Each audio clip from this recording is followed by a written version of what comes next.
I want to talk to you about something that is super powerful that nobody in sales talks about except for us on Easton University, and I want to remind you of this. This is huge. Number one thing I want to remind you of, the power of the words as promised. Okay? The success happens in the margins, guys. It's the little things.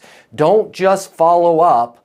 Deliver on a promise. Listen to the difference. Let's say I was calling Larry. Hey, Larry, I'm just following up, just checking in, just seeing where we're at. Versus, hey, Larry, as promised, calling to see if it makes sense for us to move forward with the office move logistics or whatever it is. As promised. As promised. When you say as promised, you instantly shift the entire dynamic of the conversation. It shifts the tone from being pushy, from being salesy, from having an agenda to being a professional. And it reminds the prospect that you're someone who does what they say they're going to do when they say they're going to do it. It totally takes you out of the realm of salesperson and puts you in the box of professional. Without as promised.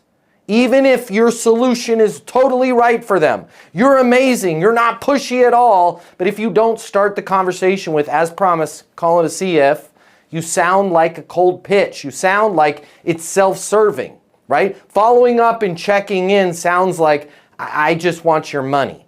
And if you don't say as promised in front of what you're about to say, either live or on a voicemail, it is super easy for you to ignore.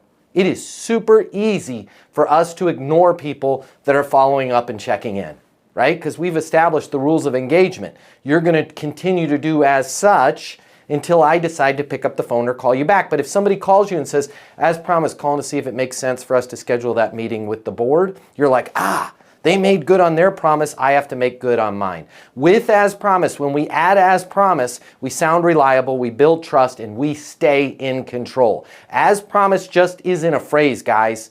It's a freaking position of power. And if you want to be powerful, start saying as promised when you're calling people back.